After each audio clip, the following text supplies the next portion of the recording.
श्री राम मंदिर के चढ़ावा चोरी प्रकरण को लेकर कांग्रेस के वरिष्ठ नेता राजस्थान कांग्रेस सरकार में डिप्टी सीएम रहे सचिन पायलट ने ताज नगरी आगरा आगमन पर मीडिया से रूबरू होकर कहा कि भगवान श्री राम मंदिर के चढ़ावे की चोरी कर राम भक्तों की आस्था को गहरी ठेस पहुंचाई है।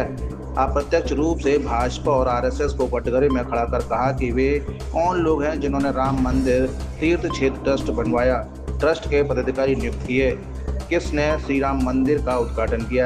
यह प्रकरण आस्था से जुड़ा हुआ है। एसआईटी की जांच सिर्फ चंदा चोरी में लिप्त बड़े लोगों को बचाने की एक प्रक्रिया है। देश के प्रधानमंत्री को भगवान श्री राम मंदिर के चढ़ावा चोरी प्रकरण में देश की जनता को जवाब देना चाहिए। व्यक्ति चाहे पक्ष विपक्ष सबकी आशा जुड़ी है, वहां पर किसी छोटे बड़े मंदिर में भी अगर ऐसा होता तो बहुत बुरी बात है। लेकिन सबसे प्रसिद्ध सबसे महत्वपूर्ण मंदिर के अंदर सबके सांठगांठ से एक व्यवस्थित तरीके से, ये कोई एक बार का किसी ने हाथ नहीं मार लिया, ये तो एक सिस्टम बना हुआ है। ये पूरी प्रणाली जो है पूरी खोखली हो चुकी थी और व्यवस्था का जो दुरुपयोग किया गया है उसका पूरा खुलासा जब तक नहीं होगा तब तक हम सवाल पूछते रहेंगे। प्रमाण के साथ तथ्य सामने आते हैं तो स्वाभाविक रूप से सवाल पूछने का अधिकार हमको है। अब जवाब वो दे ना दे वो जनता देख रही है, लेकिन जहां जहां पर भी गड़बड़ी होती है, कमियां दिखती है या प्रमाणित तथ्य सामने आते हैं, उसको देखकर ये इतना तो हर व्यक्ति को, हर नागरिक को अधिकार के सवाल पूछे।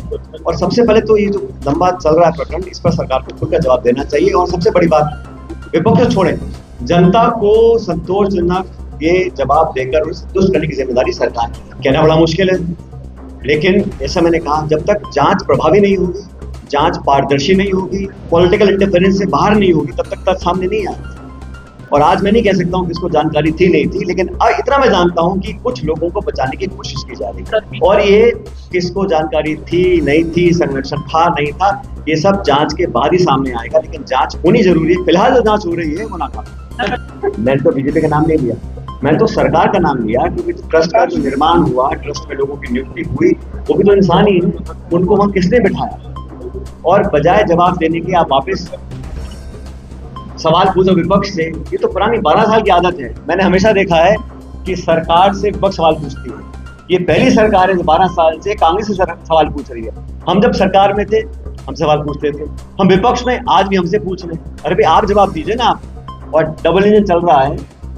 और मैंने थोड़ा शुरू में कहा कि हो सकता है कुछ चर्चा लोग कर रहे हैं कि आपस में रूलिंग पार्टी के अंदर आपस में जब खिंचाव चल रहा है, ये जो उजागर मामला हुआ है ये सामान्य घटना नहीं, ये कैसे हुआ ये अलग चर्चा का विषय है। लेकिन क्योंकि ये उजागर हुआ, इसके तथ्य तक पहुंचना बहुत जरूरी है। बंटवारे को लेकर 2021 में भी जमीनों को लेकर सवाल उठाए गए थे, उस समय भी एसआईटी बनी, एक बार फिर एसआईटी बनी। क्या लगता है कि ये सिर्फ लोगों को बचाने के लिए है या एसआईटी को सिर्फ जिम्मेदारी? आपको इस सरकार के तीसरे कार्यकाल की शुरुआत देख लीजिए। जब से सरकार केंद्र की बनी है 2024 में, उसके बाद लगातार, चाहे वो पेपर लीक हो, नीट की परीक्षा हो, सीबीएसई में मार्किंग की बात हो, हर जगह सरकार कमेटी बना के अपनी जान छुड़ा रही है। लेकिन अभी तक लोगों के अंदर जो एक भावना पैदा हुई है, चाहे नौजवान हो, चाहे हमारा कोई श्रद्धालु हो, उसके मन में शक पैदा हुआ है कि आप सिर्फ राज करने के लिए आप सत्ता में आए हैं, जवाबदेही आपकी नहीं है। और ये कमेटियां बनाना, ये सिर्फ समय खरीदने की बात है कि कैसे महीना 2 महीना निकल जाए, ये खबर सुर्खी से हट जाए तो लोग जनता भूल जाएगी। लेकिन ये बहुत लंबा नहीं चलेगा। कहीं ना कहीं सरकार को सामने आके एक निष्पक्ष, पारदर्शी, प्रभावी जांच करानी पड़ेगी। भाई उन्होंने कहा, क्यों कहा, और अगर उनको ऐसा एहसास होता है तो उसमें जांच में सहयोग करें। और मैं फिर कहना चाहता हूँ, जांच के बाद पता पड़ेगा कि कार्रवाई किस पे की जानी चाहिए। लेकिन अब तक जो प्राथमिक जांच के मैं अखबार में, मीडिया में देखा है मैंने, वो सिर्फ छोटे मोटे अधिकारी का नाम, एफआईआर में नाम ही नहीं।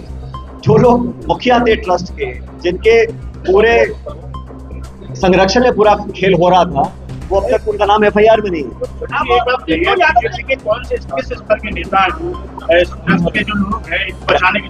भाई मैं कह रहा हूँ कि इतने बड़े ट्रस्ट में इतनी बड़ी चोरी, इतना बड़ा खुलासा, इतना बड़ा घपला, इतना बड़ा बचाने की कोशिश कुछ छोटे लोग नहीं कर सकते। सचिन जी, कई प्रवक्ता कह रहे हैं कि कांग्रेस मेरे को खूब उठा रही है, लेकिन राहुल गांधी राम मंदिर कब जाएंगे ये नहीं बता रहे। वो बात आप बात कर रहे हैं सोनिया जी की, राहुल जी की, खड़गे जी की, अब चुनाव आने तब बात कर लेंगे ना, लेकिन इस मुद्दे पर जवाब कब देगी बीजेपी? कौन लोग हैं राम को बचा रहे हैं? कौन लोग हैं भाजपा के? कौन लोग बचा रहे हैं? भाई मैं फिर कह रहा हूँ आपको, आप मुझसे नाम मत बुलवाओ, लेकिन मैं इतना कहना चाह रहा हूँ कि जब डबल इंजन है लखनऊ में, दिल्ली में, इन ट्रस्ट के लोगों की नियुक्ति किसने करी? और आप जो नाम पूछ रहे हो, नाम सामने आएंगे, लेकिन जांच तो हो एक बार।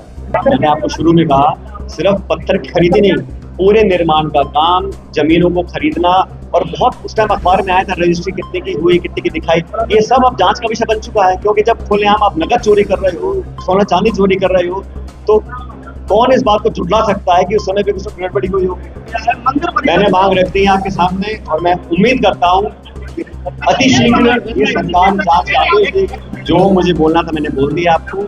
मैं इतना चाहता हूँ कि जो खुलासा हुआ है, इतना बड़ा इतिहास में पहली बार चंदे की चोरी हुई है, और ये चोरी कोई बाहर के डकैत नहीं कर रहे थे, अंदर बैठे लोग कर रहे थे, जिन पर विश्वास कर उनको जिम्मेदारी दी गई थी। जब तक एक निष्पक्ष जांच नहीं होती, तब तक इस ट्रस्ट को भंग करना चाहिए, फोरेंसिक ऑडिट होना चाहिए, सुप्रीम कोर्ट के जज की निगरानी में जांच हो, और कितना बड़ा कोई मगरमच्छ हो जिसने लोगों की आस्था से खिलवाड़ किया है, उसको जेल के पीछे होना चाहिए।